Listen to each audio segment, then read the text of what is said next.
Good morning, everyone. Welcome back to another episode of your Daily Dose. We are jumping into Yawning Ways account here, just going to claim all. I've already done most of things on Old Mate PBs last yesterday at midnight. So I figured we start fresh. But basically, Celebrate Festival is up. There are a couple of things to remember. Event time, there's lots and lots of things going on here. Just be mindful that I don't really need to go into too many of these sorts of in-depth videos, I don't think, for this kind of event. This event here, let's just call it what it is. This is a beginner guide event. Basically, I wouldn't spend any money on either of these. Very much if you are like literally weak if you're like week two in the game, this is going to benefit you. If you're not like week two, if you're a month into the game, it starts to have slightly less returns for value for money. $80 for basically 1.5 sets of imperishable is a bit of a ripoff. In my personal opinion, if you are going to spend money, buy this pack if this is available, because you basically get 35 shards every single week, and of course you get 35 shards of your Vanquish shard with some pills for about $8. In all relatively speaking value for money, this one is like far superior to getting this. The only, I guess, additional benefit is getting some gold, but there are gold funds that offer like 20 or 30k gold, whereas for $80, what are you really getting? Not a lot. Anyway, that's my 2 cents on these packages. Basically, we're going to stream roll through it. Of course, we have the it's the challenge for the treasure, and of course, we've got summoning rebate. Well, we might do that. I mean, realistically speaking, if you've been hoarding your tokens, why not grab some free Generation 3? And of course, we can get some gear here. Most players should be able to get and complete this challenge. Maybe not the rebate challenge, but certainly the treasure challenge. So make sure you're doing that. Grab some of these juicy ones here. Another thing is going to be the Redeem Fund, which is fantastic for early game players. Essentially, it's just if you've been completing story modes. So if you've been pushing your story modes, you're going to be able to grab some free mechanical bird shards and mechanical bull shards, and of course some gold. Interestingly enough, the premium package, and I'll have to state this for, of course, one shot from Discord who thought you in fact get 100 shards. No, that is incorrect. I will say this once and only once. You get 50. If you buy this package and you buy any package from this tier, you will get 50. Only one reward, 50 shards, either Killian or Karkadan, and 21k gold. $23, perfectly decent value. Of course, that is dependent if you've already finished it off. If you're, looking to finish it off, maybe it's a little less value because obviously it's less bursty. But either way, in terms of this, Kyrian, 50 shards, 21k gold for the same value. Honestly, you're not going to be able to get that even in Beast Realms. It's going to cost you a lot more to get 20 or 50 shards of any of these beasts, but just be aware. Uh, just be aware that it is a game, and realistically speaking, spending $23 every time that something new comes out can be pretty expensive. If it's like a one-off purchase and you're thinking about it from value perspective, and you're already building Kyrian or Karkadan, then not Karkadan, Thunder Pony, I should say, sorry. Yeah, maybe there's a little bit of value there. Anyway, let's claim my card. No extra things have been added for subscription. Gonna grab some stamina. It's very important now for Mount Dungeons material, so make sure you are getting that every single day. Now, moving on, our DPS are getting an upgrade to some of their stuff, so they're now going to be able to be mythicized. And essentially speaking, you need these charms. You need one charm type of each, so 4 charm types in total. And of course, you need to have this little I guess it's called like a accessory stone, upgrade stone. But where do you get that? Perfectly good question. What you need to do is go down to, where is he? Oh, excuse me, almost yawning, falling asleep while doing this. This one down here is very important now because this is where you can acquire your full shards and of course your so you get full charms for 6,000 or you get the shard pack for 5,000, and these ones, the stones, are very, very important, but they are expensive. 10k is very expensive, so make sure you're doing all of your attempts every single day and getting that free goodie stuff. Anyway, let's grab 10 of these ones out because we're going to use them. Anything else I need to do? Let's go down to... Where are you? Where are you? I knew I saw you a second ago. There you are. All right. So this is basically going to be where you do your charms now. So you're going to be using your little talismans over here. So grab out these ones. We're going to go with Phoenix for power. Excuse me. And where is it? Treasure hunt. There we go. Quick hunt, of course. These ones are very easy to build. As you can see, there are only 3 of them. Very easy. Very, you know, not a lot of labor intensity about these ones. And you're going to need a bucket load of them. So let's be honest. I much prefer to only have to source out 2 extra slots than 4 extra slots or 5 extra slots, should I say. Very easy to do. It's good that there is a transformation event corresponding to this. I mean the treasure event, not transformation. Don't mind me. I literally just jumped onto the game to do this video. So in the middle of doing everything else, bit of a hectic day here in Sydney, Australia. Anyway, grabbing all that out. Let's go. Let's get that done. All right, very cool. So basically, same premise, go over to your DPS character. I would recommend only doing your DPS to begin with and putting it into the attack stone. And there you go. So that's what you're going to need. You're going to need like basically 11 of these each single stone. And there are 5 tiers and they increase in cost price. Just be aware it is a very lengthy process. But you do get attack, you do get HP, you get lots more attack, lots more HP, and of course you get lots more attack. And then you make it into a mythic totem. And that's probably going to boost your power up quite a lot, but it is going to be a very long process. Focus on your main DPS first and pretty much forget about it. Just do that every single day and eventually you'll get there. Moving on, the Celebration Festival. Sadly, we do not get lamb steaks any longer. It is a big sad, a huge sad, a massive sad for the majority of players, particularly the free ones.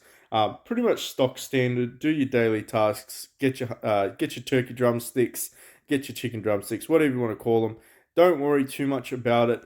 It really is just for the additional rewards. Divine weapons, same thing. Conquest, same thing. Additional rewards. Now, this is things that get a little bit more trickier. A little bit more. So you're going to need 110 lamb steaks to get 55 shards.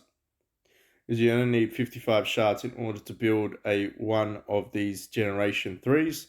Now, to do that, basically, well, I haven't even procced my God's blessing, so let's go ahead and proc that. And all right, perfect. Prox God's blessing. There we go. Boom. This one. So for that, you're basically going to have to spend $80 here for 75, and then probably a couple of these packages throughout the event. I would say the first package here is best value. For those that are wondering what I'm talking about, you can't get this any other way. You have to spend money. So this is a money spending only event. Granted, I mean, you could buy a couple of these smaller daily packages and just one of the bigger ones and then sort of edge it out that way. But you need 110 lamb steaks to build one of these guys. I think they're all guys this year too. There's no girls in this lineup, which is interesting. So now that you kind of understand the concept, there are some other goodies as well. Basically, you can grab your mythic shards here. Generation 1 and 2, and of course, Generation 1 and 2, Zaya's Charm is available, which is pretty cool. Exchange rate, very much stock standard. Nothing has changed here except for the addition of these two. Would you spend drumsticks on them? Probably not. No, I'd stick to Ascension Stones, and that's pretty much it. Forget about it. Go through, do what you think works for your account. They are limited in exchange. There's not as many as, say, an arms race, so just be aware. You don't have to slave away getting the resources each day. Do it as you do normally do an event. This is where I guess the game explodes in terms of gold. So it's going to cost me 10k to buy these. Um, well, 9k, sorry, 9k to buy these. So for 45, which is absolutely best value. So we need to get those out. Next, I would say these here, it's very good value, but it's also a bit of a trap. The reason being is you can get these for gold merits later on. It may be a months down the track for arms race, but eventually you'll be able to afford them. You'll need about, I'd say, it's going to be about 1,200 gold merits to finish them off, because they'll be about 30 for 5. Yeah, 30 for 5, 30 gold merits. It's going to be very expensive. That's my speculation. I could be wrong. Could be more as well. It could actually be 15, 1600. So if you've been hoarding your gold merits and you want to build your mythic tokens that way, um, hmm, interesting. Although, I mean, look, if this is available and you've got 20k gold, well, 10k gold, I apologize. It's going to cost you 10k gold to get each of these shard shards, these tactic shards. Sorry. I mean, look, it is a good investment. Alternatively, of course, if you're looking to still build your Generation 1 heroes, you can spend 10k gold and get 50 shards. Again, phenomenal investment. Forget about this thing. That's a trap. It's just rubbish. But basically, these two additions, every single Celebrate Festival for gold, I'm happy. I'm happy about that. I'm happy about that. I think that's a good addition. Side quests got buffed. I can't probably show you what they are, just because this account doesn't have it, but it has one more stage which has the Vanquisher combo, which we can probably show you down here. So the next stage is Moonlight is the first legendary charm stage. Vanquisher charm stage is the next one. So if you're building Vanquisher, that is going to be available in side quests now, which is great for those that are looking to build that. Story mode got extended out by an extra 25 chapters, which is interesting. What can I say? 25 chapters is not a terrible investment. That means that you're probably going to have to, mess around a little bit. Mess around, try and get it through. Main protagonist can get to Mythic 2 star, so I don't know. Is it worth it? If you're already there, sure, but let's all be honest. Your power up for your main protagonist is dismal. But in reality, I mean, it makes it mythic, so I don't know. Pretty numbers, right? Pretty colors on their names. Basically, that's it. And then, of course, you have some additional events. Easter Treasure Hunt only appears on the weekends, I believe. Opens on weekends, so we'll be covering that as well. Growth Fund, I think, is just Mythics Relics. So the first time you get one of these upgraded, you grab some additional goodies as well. But basically, story mode gets extended, side quests gets extended. There is no story time extension, so there's no one after Wizards of the Mist, which is interesting. Basically, the only real exciting thing that I could say about this update is for those that have already capped Warrior Trials. So we now get some additional levels, which is fantastic. I'm going to enjoy a little bit of streaming. We're going to be streaming these ones of both Yawning Way and, of course, BB's account. We're going to be playing around with that on Discord later this evening or possibly tomorrow, depends on the schedule. Weekend time, of course, is coming out, so maybe we could save it for the weekend. But we are going to be doing some tower pushes there, which is fantastic. But literally nothing else has been upgraded in the game that I could notice. None of the other shops got upgrades. Obviously, Wish Shop got the additional currency. Pretty stock standard. I wouldn't spend any stones on them. I'm not gonna lie. These things just hoard your stuff. Do your daily mount dungeon and do it that way. Alternatively, what I would say though is blooming summer. Absolutely, if you've got some stones, grab those ones. If you don't know, the title is just going to give you lots of bonuses. And of course, get New York as well. And you don't have to equip any of them if you don't want to, but they just give you the bonuses. So, it is what it is. Free power up there. Grab those if you can afford them. Arguably, I'm going to wait for the legendaries to drop and keep saving for that event. I might grab my stamina pills though. That's probably important. Stamina a day, right? Keeps PB happy. And of course, we do have the old event here, so I'll probably have to do that. Just reminded myself I need to do that. All right, now the nitty gritty, what everybody's probably looking for, the review of this. So let's go and have a look at our index. First is the fat man, Tigerheart. He slimmed down a lot. He grew out his hair, and he's running around with these big booping sticks. But he's a beast. I recommend this guy for all way characters for obvious reasons because he's way. But I'd say this guy's going to hit like an absolute truck based on what he does. He does hit 3 additionals. So I believe he only stuns 1, but he does proc this ability called Wreckage, which hits everything around the target. So if you do position him like it says in the demonstration in slot 2, he's going to hit 4 targets. Because it seems like it's a single physical attack ability, but it has like splash damage. So it ignores defense, which is nice, and it has this Wreckage ability. So all heroes gain an accuracy buff. And basically, the more wave faction heroes you deploy, then you get like a formation. So that's going to be pretty obvious throughout the video. And of course, that's only for 3 rounds. But basically, Wreckage does physical damage with a chance to stun 1 target.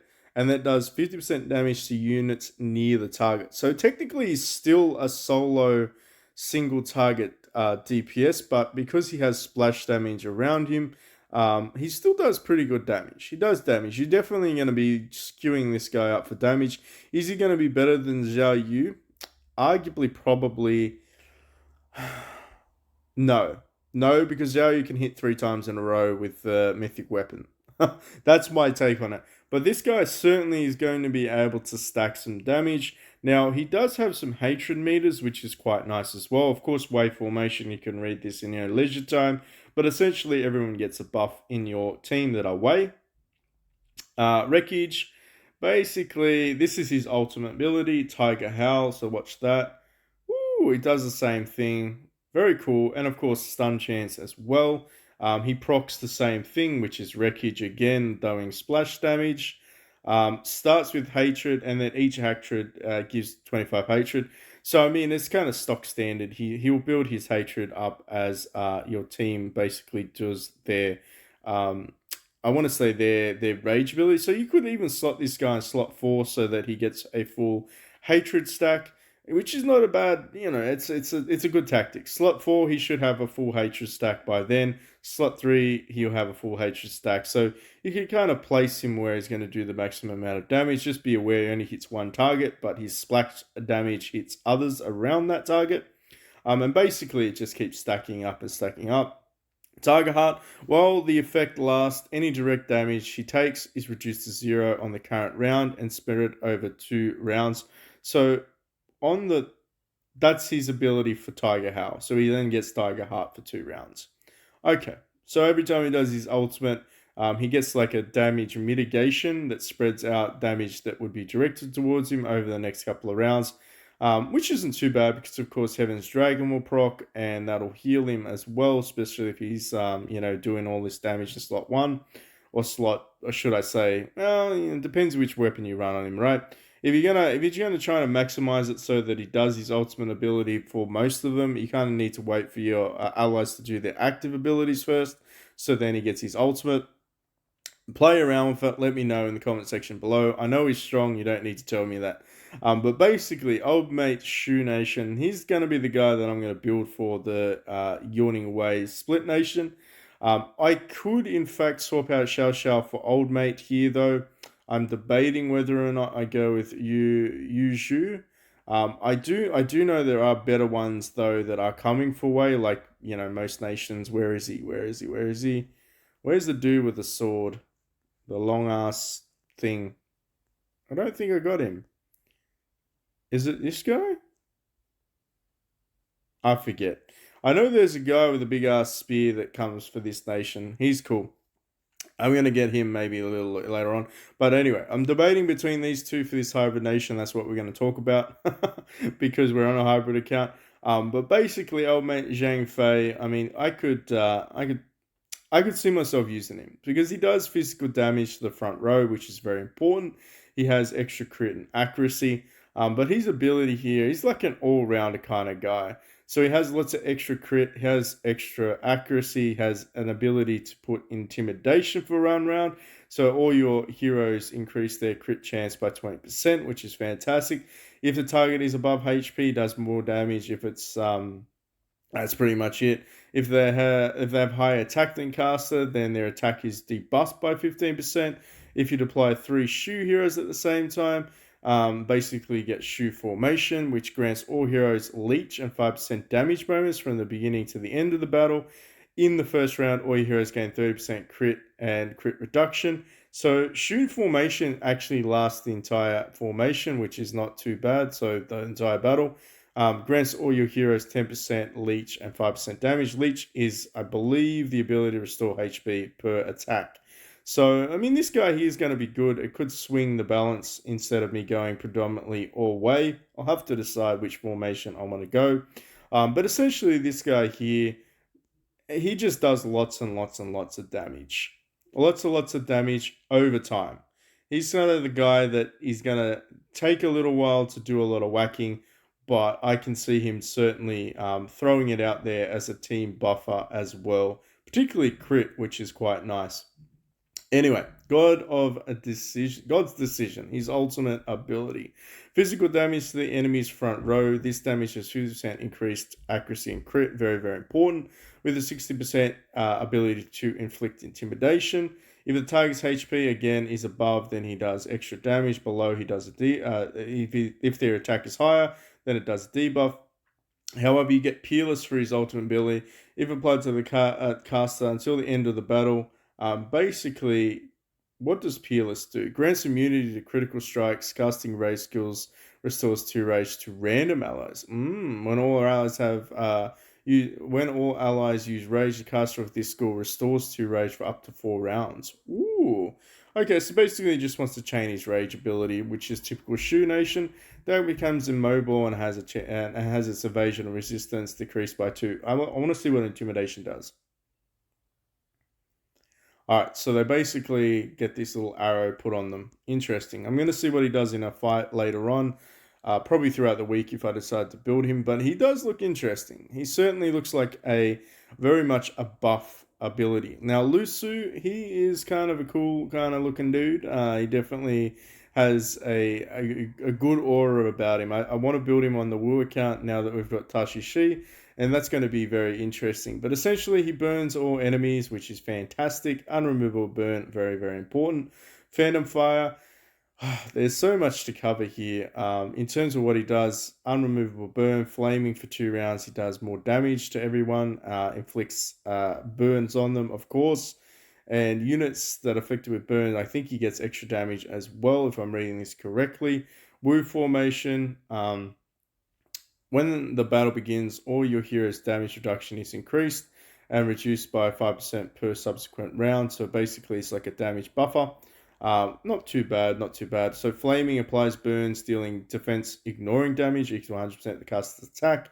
Each round has 20% chance to stun the target for 1 round. Very interesting, that stun chance there. Heaven's Scorch, of course, is probably just a souped up version of this. But he does hit everyone, which is pretty good. And of course, that stun chance, unremovable burn, very, very cool.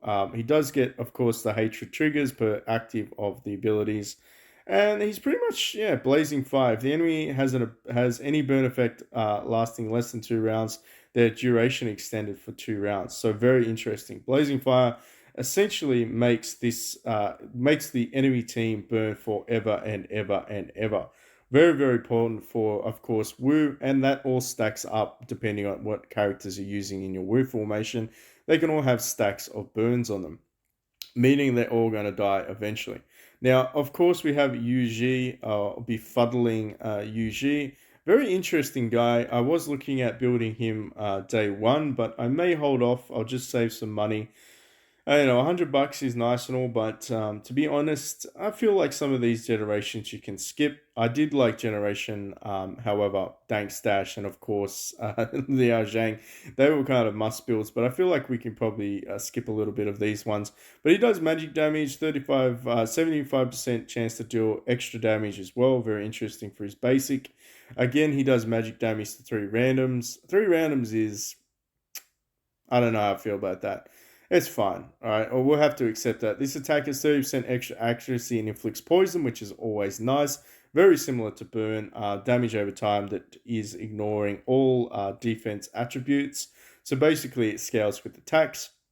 He deals extra damage with a 30% chance to inflict Shadowbind, which looks very, very interesting on the target for 1 round. Or your hero's evasion is increased for 20% for 2 rounds if you deploy 3 or more Warlords for Warlords formation. It is what it is, right? Anyway, Shadowbind, the target becomes immobile, meaning they can't attack or move. 10% of the damage taken by any enemy hero is inflicted on the target. Interesting. So then they start to take extra additional damage. Okay, let's see what that looks like. I think they're like little blurry things. Yep. Okay, so it's the back row. But again, it's not just going to hit back row. It's all random, but they're demonstrating in the back row. Heart Catcher, very much the same thing. Random damage. I mean, for the damage percentages, they're pretty high. 522% is actually pretty high. Obviously, that scales with this guy's attack. It ignores all defense as well for the inflicting of poison. And then you do extra magic damage with the chance to deal extra control ability on them. This guy is just a controller. This guy, we all know that this guy's there to make your life harder. If you were thinking about a build with him, maybe throw on the old voodoo or even the charm tactic, just so that he does an extra layer of annoyance. And of course, I mean, look, I wouldn't mind seeing how this guy works out. As for the whole Warlord Nation, that's not that fantastic. What do you get? For the first 3 rounds, you get attack and crit. Well, it's okay, 15%. But after 3 rounds, it expires for all your Warlords. Anyway, that's it in a nutshell. Let me know in the comment section down below what will you be building. I'll be very interested to maybe test out the old mate Zhang Fei. But of course, the tiger looking dude, he looks pretty impressive as well.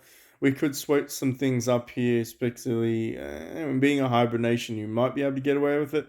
We could mix and match and then go with a different transformation when they appear.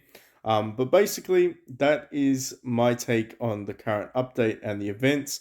Hopefully, for those that have stuck around to the end, you glean some form of some information there. I don't really do too much. I just read what was there.